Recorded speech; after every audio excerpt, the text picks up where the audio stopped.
Otra educación es posible, con Pedro Hiedra.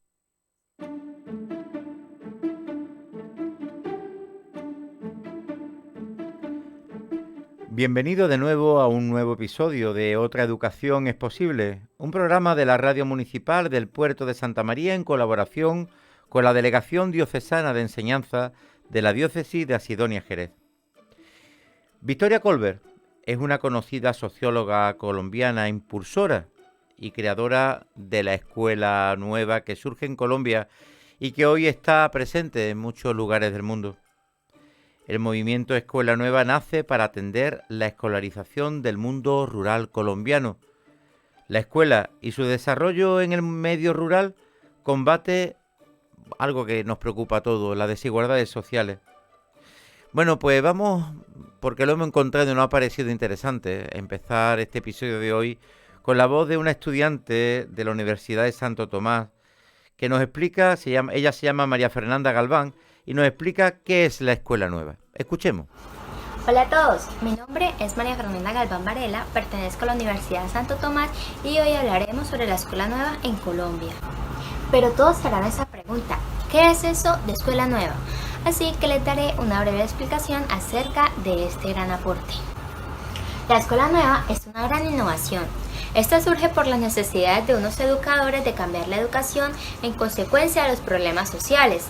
Del mismo modo, responde a través de las críticas e ideas distintas generadas de la educación tradicional y autoritaria.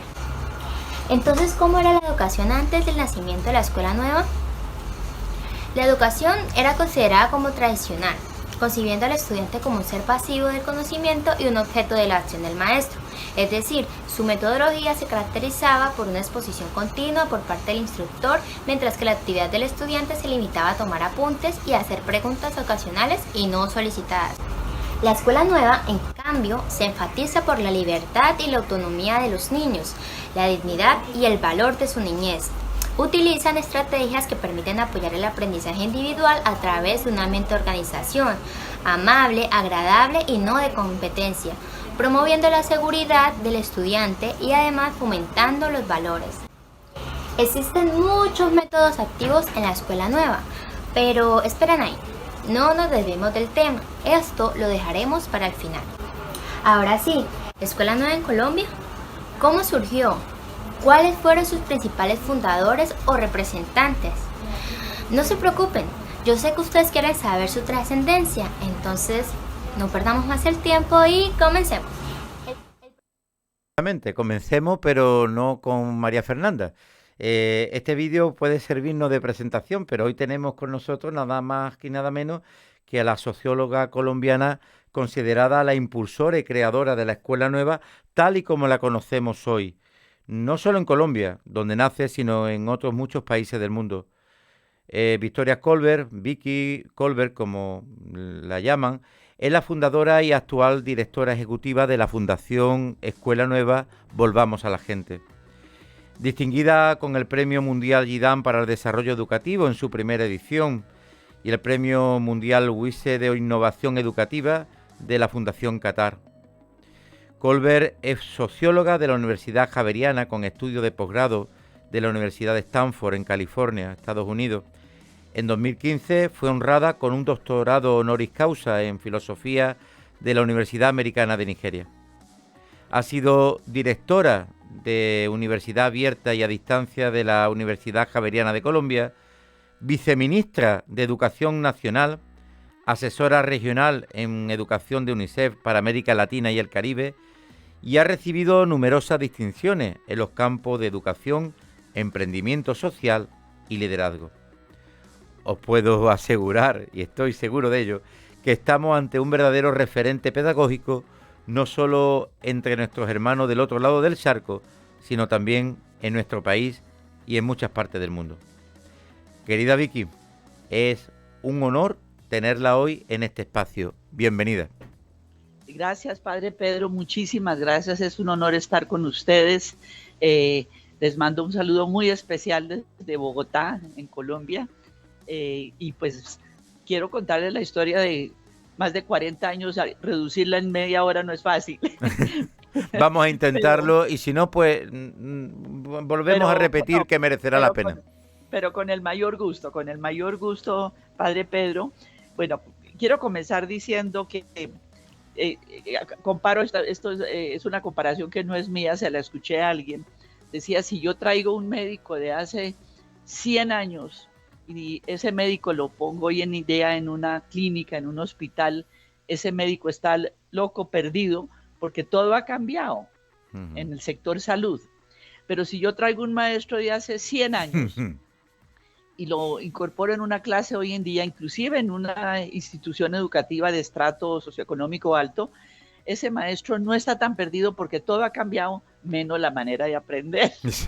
Entonces... Ha cambiado el color de los pupitres y poco más, Victoria. Exacto, exacto. Entonces, básicamente, pues nosotros, nuestra misión ahora en la fundación, porque pues esto es una historia larga entre lo público, lo privado, la sociedad civil, como debe ser, pues nuestra misión en este momento en la fundación es precisamente contribuir a mejorar la calidad, la relevancia, la eficiencia de la educación, repensando la manera de aprender y promoviendo nada nuevo, que lo que nosotros hacemos no es nada nuevo, un aprendizaje activo, cooperativo, participativo, personalizado, centrado en un estudiante, un nuevo rol del docente como un mentor, un orientar, una dimensión humana mucho más profunda, un ejemplo para sus niños, y una participación de los padres de familia. Entonces, nada de estas ideas son nuevas. Lo nuevo es haberlo puesto en práctica de una manera sencilla, fácilmente replicable, porque pues desde el comienzo nosotros estábamos pensando, cuando yo regresé de mis estudios de posgrado muy jovencita a Colombia, Colombia, como el resto de de los países de América Latina, no estaban garantizando ni siquiera la primaria completa. Esto fue hace 40 años. ¿Pero por qué? Porque precisamente había muchas escuelas rurales en el mundo, invisibles. Esas escuelitas rurales que a veces no aparecen en las estadísticas. La geografía colombiana es muy compleja, muy diversa. Entonces a veces ni siquiera aparecen en las estadísticas. Yo llamo las escuelas invisibles. Pero a la hora de la verdad, esa es la belleza, que comienza uno en esos lugares con más dificultades. La necesidad era la madre de la innovación. Yo creo que es la primera conclusión. La necesidad es la madre de la innovación. Entonces, ¿cómo hacíamos para garantizar una primaria completa en escuelas donde había un solo docente, la monodocencia, que ha existido en muchas partes del mundo, países desarrollados también, simplemente donde hay baja densidad de población y donde no hay tantos niños para tener un maestro por curso? Entonces el fenómeno de la multigrado o de la unitaria. La unitaria, exactamente. Exacto, y en América Latina ya existían programas, ya existían experiencias valiosas de la escuela unitaria traídas por la UNESCO, América Latina. Inclusive había pedagogos españoles del Cono Sur, argentinos, muchos, que dieron ideas precisamente.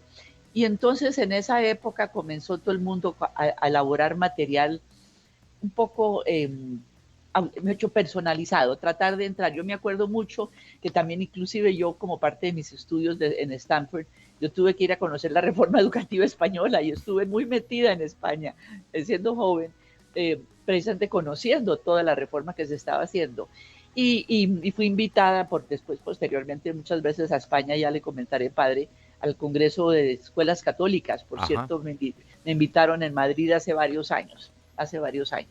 Bueno, pero entonces la historia de Escuela Nueva es que cómo logramos ofrecer la primaria completa en estas escuelas y cómo mejoramos los resultados de los niños, porque pues uno veía niñitos que tenían que caminar lejos, que les toca tan difícil a veces llegar a la escuela, repetir año otra vez, porque pues llegan a sus casas y no tienen el ambiente propicio, y entonces la autoestima de los niños comienza a caer. Es decir, comenzar a mirar las causas verdaderas de los problemas, que es en el fondo el comenzar a mirar el sistema, ¿no? Entonces, yo comencé, lo primero que hice fue construir sobre lo que ya había, conocer lo que existía, la escuela unitaria. Y había un maestro maravilloso, que lo menciono porque fue mi coautor conmigo de la Escuela Nueva. Él falleció ya, Óscar Mogollón. Él estaba liderando el proyecto de la UNESCO en Pamplona, norte de Santander, en Colombia. Y entonces ahí estaba la escuela demostrativa de la escuela unitaria. Pero los maestros les tocaba elaborar, padre, para respetar distintos ritmos en el aula, pues era como el comienzo de la educación personalizada, ¿no? Entonces los maestros hacer fichas, las fichas para la educación personalizada, y usted conoce eso porque es un fenómeno mundial, todos los elementos de elaborar las fichas para respetar distintos ritmos. Era una manera ya de ir cambiando ya la manera de aprender. Entonces, comenzamos con estas escuelas, pero los maestros ya estaban, no querían hacer ese material, era demasiado material. Entonces, a partir de la escuela unitaria nosotros construimos y comenzamos a buscar que cualquier cosa que fuéramos a hacer, pensando desde el comienzo, que esa innovación pudiera impactar la política pública, que algún día lo que íbamos a hacer en las escuelas iba a hacerse en todas las escuelas rurales de Colombia. Y efectivamente comenzamos con un proyecto piloto, buscamos los recursos. Yo comencé con este maestro rural porque lo primero que yo hice fue rodearme de maestros rurales que sabían lo que estaba pasando en terreno. Yo mirando, investigando qué estaba pasando en el aula, realmente mirando si aprendían los niños. Entonces, con los mismos maestros fuimos diseñando y dando el paso a la escuela nueva, porque lo que queríamos era poner en práctica los principios que ya conocemos de los grandes pedagogos de toda la vida, de María Montessori, de Piaget, de John Dewey, de Vygotsky, de todos los grandes pensadores y pedagogos, que por eso nada de lo que nosotros hacemos, padre, es nuevo. Lo nuevo es ponerlo en práctica en Cierto. escuelas de bajos recursos económicos y mostrar que sí se podía. Entonces, lo poquito que me queda de sociología es que por lo menos era consciente de que había que tener evaluación empírica, no solamente evaluación de opiniones, sino una evaluación con mediciones, con métricas, para poder mostrar que sí efectivamente los niños estaban aprendiendo. Entonces, comenzamos el proyecto piloto de Escuela Nueva, lo aplicamos en un par de departamentos, en poquitas escuelas, pero lo que nosotros veíamos, lo más importante era cómo ir transformando y haciendo el cambio. Entonces, yo creo que lo más importante fue mostrar que sí podíamos hacer eso. Entonces, ¿cómo hace uno cambio social? Entonces, lo primero que nosotros decíamos, ¿cómo le vamos a pedir a los maestros que ellos cambien y pasar de un modelo de un maestro que dicta clase a un aprendizaje centrado en el estudiante? Entonces, eso no es nuevo la idea, lo nuevo es ponerlo en la práctica. Entonces, comenzamos a crear escuelas demostrativas donde los maestros podrían, en su proceso de capacitación, ir y ver una escuela y decir, tener una imagen visual, padre, porque no sé si en España como en Colombia hay mucha teoría, muchísima teoría en las facultades de educación, pero cuando llega el momento de la práctica, al docente lo dejan solo y ese maestro, ¿cómo voy a poner en práctica todas estas teorías? Entonces había que darle instrumentos de apoyo al docente. Entonces lo primero que nosotros hacíamos era que el maestro vaya y vea una escuela demostrativa para que él pueda decir, yo puedo hacer eso. Es el comienzo de un cambio de actitud, una imagen visual, que mire cómo funciona la clase. Entonces, por cierto, hago un paréntesis cortico, hace menos de 3 semanas falleció en Chile el gran exministro de Educación chileno, exdirector de UNESCO para América Latina, Ernesto Schiefelbein. Aquí tengo su librito que escribió hace 40 años él, En busca de la escuela del siglo XXI. Puede darnos la pista a la Escuela Nueva de Colombia, ¿no? Pero lo importante de él era que no era colombiano, era chileno, y era un gran científico de la educación. Entonces, él fue el primero que escribió esto porque cuando él conoció Escuela Nueva en Terreno dijo, sí se puede hacer y sí se puede generalizar. Entonces, primero, que el maestro vea una imagen visual hacia dónde queremos ir. Segundo, que lo capacitemos con la misma metodología activa, participativa que él va a tener que hacer con sus alumnos, porque ahí es donde veíamos que las escuelas de formación docente eran muy académicas y los pobres docentes solo salen pues con discursos complicados, teóricos, pero no tienen las herramientas para poder transformar el proceso pedagógico, para poner en práctica estas ideas que no son nuevas. Entonces era el cambio, la transformación del paradigma pedagógico, de cambiar ese paradigma de transmisión de conocimiento a una construcción social del conocimiento. conflicto. Esto tiene implicaciones muy profundas. Entonces, lo segundo era que el maestro viera una escuela, segundo, que lo capacitáramos con la misma metodología activa, participativa, y tercero, no dejarlo solo, porque estos docentes en estas escuelas tan aisladas, pues nosotros sabemos que un docente aprende más de otro docente. Entonces organizamos lo que se llaman los microcentros. Pues hoy en día tenemos una comunidad de práctica bastante importante, una escuela nueva, de muchos docentes del territorio nacional. Algún día esperamos tener docentes de otros países que también a veces se comunican muchos y quieren ser parte, pero entonces ahí seguimos. Yo terminé, cuando yo llegué al viceministerio, padre, yo pude implementar escuela nueva en todo el territorio nacional, llegamos a 20.000 escuelas rurales, mostrando que sí se podía, y pudimos demostrar resultados y mejoramiento en los aprendizajes de los niños. Y algo que me gusta mucho es que medimos desde el comienzo autoestima. Bien o mal, la autoestima es un termómetro importante del ser humano. Si mejoramos la autoestima en el niño, ese niño va a crecer como ser humano. Si le destruimos su autoestima, no va a poder desarrollarse lo mismo. Vicky, nos plantea de alguna manera, un contexto, una necesidad. Respondéis a esa necesidad en Colombia. Había un entorno rural no atendido, donde los profesores de alguna manera vienen con sus patrones mentales de lo que han aprendido y cómo han aprendido, intentan reproducirlo en el aula, pero claro, no funciona en ese contexto. Nos explica qué es lo que hacéis, cómo empezáis. Me parece fabuloso, pero realmente, ¿cómo se vertebra el currículum en la escuela nueva? Entonces, nosotros tuvimos que transformar todo ese currículo en acciones sencillas. Entonces, esto implicaría una presentación un día formal con imágenes, con todo, podemos programarla luego con el mayor gusto.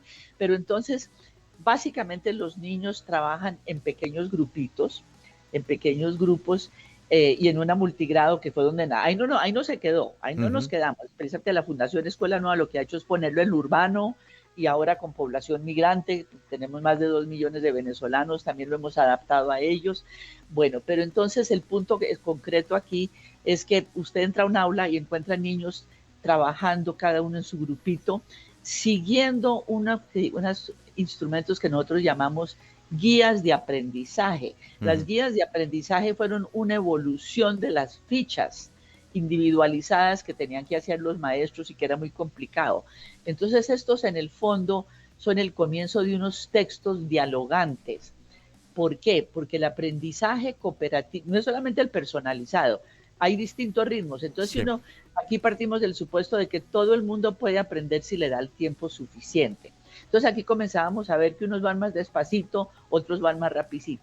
Pero como habíamos modularizado el currículum en las guías de aprendizaje, entonces, aquí ya la evaluación se da no por repetición de cursos, sino es una evaluación modular, ¿no?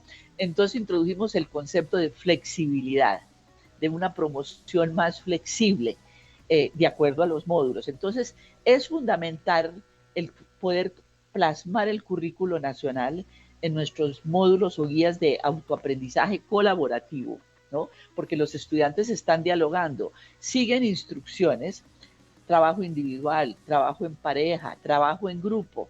Y tenemos 3 pasitos muy elementales que todo el mundo tiene en un proceso de aprendizaje grueso, que es uno primero descubre algo, un contenido nuevo, luego después de que lo descubre, lo practica, lo comienza a conocer, a practicarlo, y finalmente uno lo puede aplicar el conocimiento.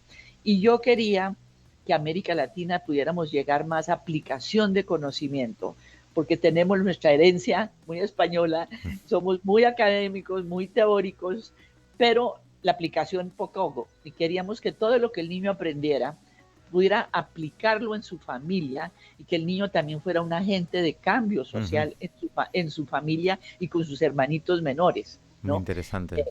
Entonces, aquí inclusive hay un programa maravilloso en Inglaterra, Child to Child. Yo me inspiré también mucho en muchas de estas innovaciones, donde precisamente son los niños los que se van volviendo los agentes de cambio. Y cuando comenzamos nosotros a ver resultados académicos, mejoras en lenguaje, matemáticas, cuando comenzamos a ver mejoras en autoestima, cuando los maestros sentían mucho más su papel y se sentían más felices con su nuevo rol de docentes, porque claro, ven a sus alumnos aprendiendo, aprenden a ven a sus alumnos ser juiciosos, responsables, aprenden a respetar la palabra del otro, a tomar decisiones en grupo. Entonces, cuando el docente comienza a ver esto, pues hombre, ¿cómo no va a ver el resultado de su entrega, de su linda labor? Entonces, eso fue muy importante, el tener mediciones detrás. Lo convertimos luego gradualmente en política nacional, como le dije, se llegó a 20.000 escuelas. Luego Colombia, como el resto de América, yo salgo de ser viceministra, estuve 2 años, pero luego comienza América Latina a descentralizarse y casi todas las reformas educativas se concentran en lo administrativo, padre. ¿Quién maneja la plata? Que para que no se la roben, que no sé qué. Es decir, el enfoque administrativo de una descentralización de un continente, ¿no? Y eso es importante, pero cuando uno está en la mitad de un trasteo, no puede hacer muchas innovaciones pedagógicas. Entonces básicamente, nosotros después, yo salgo del ministerio, me ofrecen ser la asesora de educación para América Latina y el Caribe en el Fondo de Naciones Unidas para la Infancia de UNICEF, que por cierto, padre, algún día tenemos que hablar de eso, de la pastoral de crianza, de la pastoral de infancia, que me encantará algún día, ese es otro capítulo que me encantará pues comentar. Ya está invitada, Vicky, ya está más que invitada. Además, tema interesante también, por supuesto que sí. Importantísimo. Ahí, volviendo un poco atrás, claro, volviendo un poco atrás, cuando habla de esas guías de aprendizaje, yo estoy pensando, corrígeme por favor, en una especie de escalones que hay que ir subiendo y que cada niño sube a su ritmo. Exacto, de acuerdo. ¿Cómo metemos eso con aprendizaje cooperativo? ¿Cómo casamos ambos conceptos? Es decir, se va dando un aprendizaje diferenciado necesariamente, porque hay unos que van más rapidito y otros que van más despacito. Y los niveles de autonomía son diferentes, entiendo también. Exacto. Pero el aprendizaje cooperativo, el que los niños están dialogando, los pequeños grupitos ya terminan trabajando o en parejitas o en el grupito mayor, pero ellos mismos comienzan, y ahí es donde viene el rol del docente como un orientador, como un facilitador, comienza a darse cuenta cómo están funcionando los pequeños grupitos, y si este fulanito, Miguelito, va muy rápido y es un niño muy aventajado y muy bueno en matemáticas, entonces yo lo saco y lo pongo a trabajar solito o con otra persona que vaya al mismo nivel de él. Pero la gran ventaja es que es un menú que le permite al docente escoger sus guías y poder trabajar con los niños. Entonces, no están todos amarrados al mismo tiempo, pero hay la flexibilidad para aquellos que se adelantan mucho o que se atrasan mucho. En nuestros campos colombianos son más los niños que se atrasan. ¿Por qué? Porque precisamente, pues, las condiciones que tienen que vivir.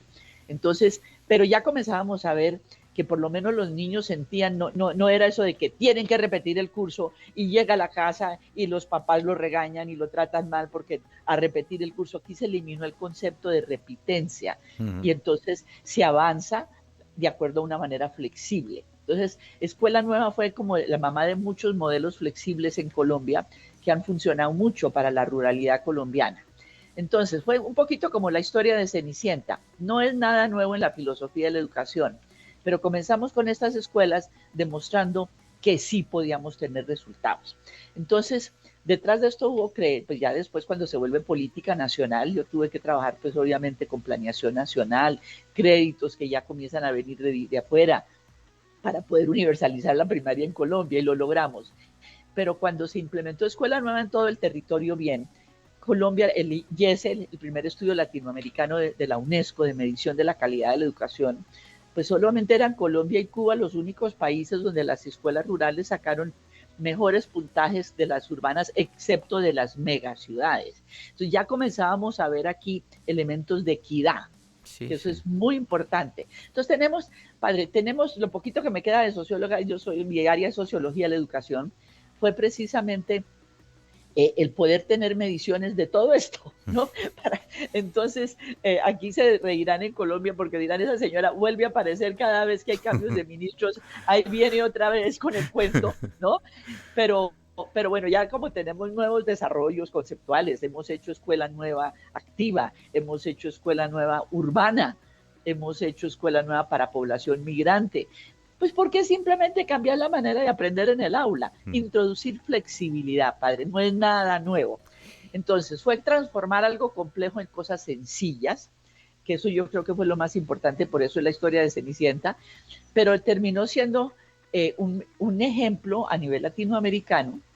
Entonces el Banco Mundial escoge a Escuela Nueva como una de las 3 innovaciones que había impactado a nivel mundial exitosamente la política pública. Entonces comienza la venida de gente de muchos países y nosotros a organizarnos también porque somos ahora, yo tuve que crear la fundación. Cuando comencé a ver que en América Latina nosotros llevábamos Escuela Nueva a inspirar otros países y aquí se nos estaba cayendo.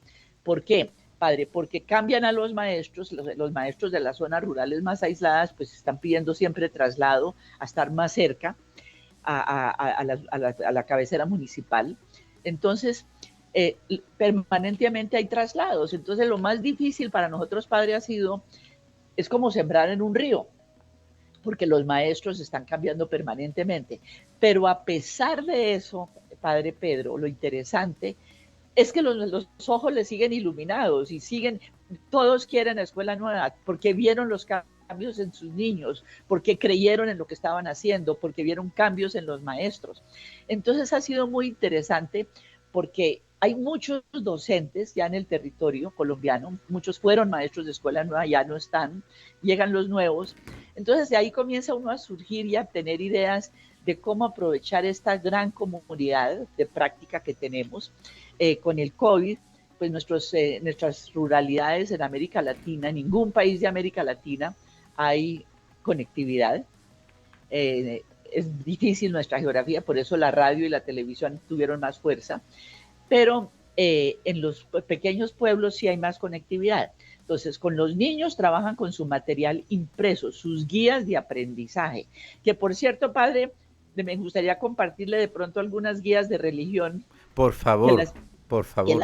Sí, porque es un proceso más vivencial, me las hicieron unas monjitas, por cierto, españolas, creo, hace años, ¿no?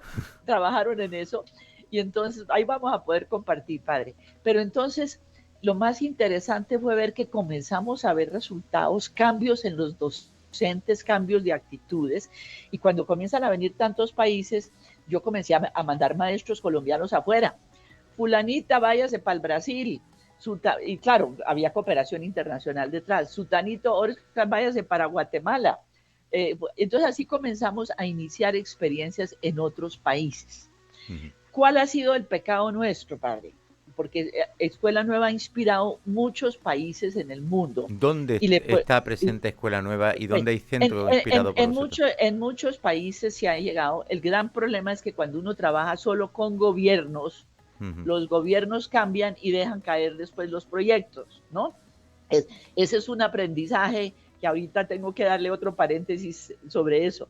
El rol de la sociedad civil, el rol del sector privado es importante también, porque cuando uno trabaja solo con los gobiernos cambian y todo lo que uno ha construido con uno llega a otro y deja caer. Bueno, pues aquí en vivo y en directo te ofrezco ya la posibilidad de cooperar con nuestras pequeñas escuelas diocesanas y con los profesores de religión de nuestra diócesis. Estaríamos encantados de poder colaborar con vosotros. Comencemos a hablar de eso, padre, me encantará. Inclusive le comento algo, padre.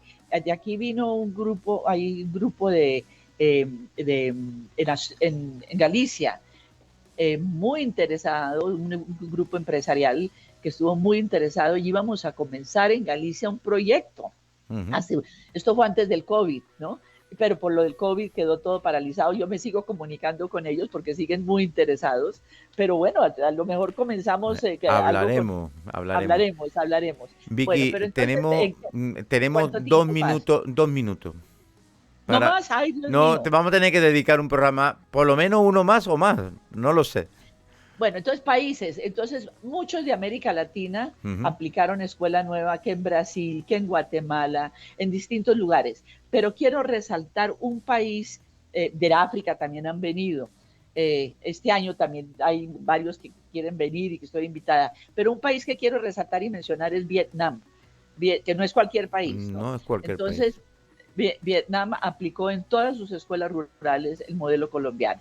Entonces le quería comentar eso, obvio, con apoyo del Banco Mundial detrás, porque detrás de esto tiene que haber créditos y las entidades que apoyan Escuela Nueva a nivel internacional, ya sea UNICEF, ya sea Banco Mundial, ya sea el BID, en el caso de América Latina, pues hay muchos organismos, lo primero que miran son las evaluaciones. Y gracias a Dios, Padre, precisamente las evaluaciones son las que salvan a Escuela Nueva. ¿Por qué? Porque tiene un track record, tiene una historia de resultados. Entonces, así conforme lo hicimos en lo rural, en el caso aquí de la Fundación, que es una ONG pequeña colombiana que yo creé, porque yo dije, no, yo no puedo dejar morir esto en Colombia cuando nace en otras partes y cuando tenemos las evidencias científicas y simplemente por caprichos políticos a veces las cosas no se hacen porque eso ya venía desde antes, ¿no? Y es que en educación, si uno no construye sobre lo anterior, no hay resultados, por Dios, porque tú estás trabajando con actitudes y comportamientos y valores, ¿no? Bueno, entonces el concepto de acto educativo se cambió de una transmisión de conocimiento a un proceso centrado en el estudiante, nada nuevo. El concepto de tiempo, se introdujo el concepto de más flexibilidad, evaluación modular, no evaluación por grado, repetición, entonces se introduce flexibilidad y el concepto de espacio educativo. Nosotros pues obviamente es en la escuela, pero son muchos los niños que están en la naturaleza, que salen a sus comunidades, que hacen proyectos con sus padres de familia, entonces lo que uno quiere es eso. Entonces el concepto de acto, tiempo y espacio se modificó y terminó siendo un ejemplo de la educación del futuro, porque hoy en día nos buscan de muchos países desarrollados porque ven los resultados en Escuela Nueva. Pues enhorabuena de verdad por todo lo que nos estás contando. Me encantaría disponer de mucho más tiempo porque creo que merece la pena. Creo que deberemos de seguir abundando sobre todo esto. Gracias, Vicky, por tu participación en Otra Educación es Posible. No solamente eres una referente, como decía al principio, educativa en Colombia y en otros países hermanos de América Latina, pero eres también en este lado del océano. Ha sido un placer tenerte, como te digo, y vamos a seguir luchando por una escuela mucho más inclusiva, una escuela, como decía el Papa Francisco, para todos, todos, todos, ¿no? Muchísimas gracias y hasta pronto, porque... Bueno, padre, muchas gracias. Pues encantado de haberte tenido por aquí y seguimos en contacto, Vicky. Claro que sí, padre, claro que sí. Muchas gracias por su interés y seguimos para adelante. Bueno. Gracias. Gracias. Escuela Nueva, como hemos escuchado, está contribuyendo a la reducción de las desigualdades sociales y las desigualdades económicas. Se trata de ofrecer una educación de calidad donde haga falta, sabiendo que todos los alumnos tienen la posibilidad, a ver si nos enteramos, todos los alumnos tienen la posibilidad de aprender, todos.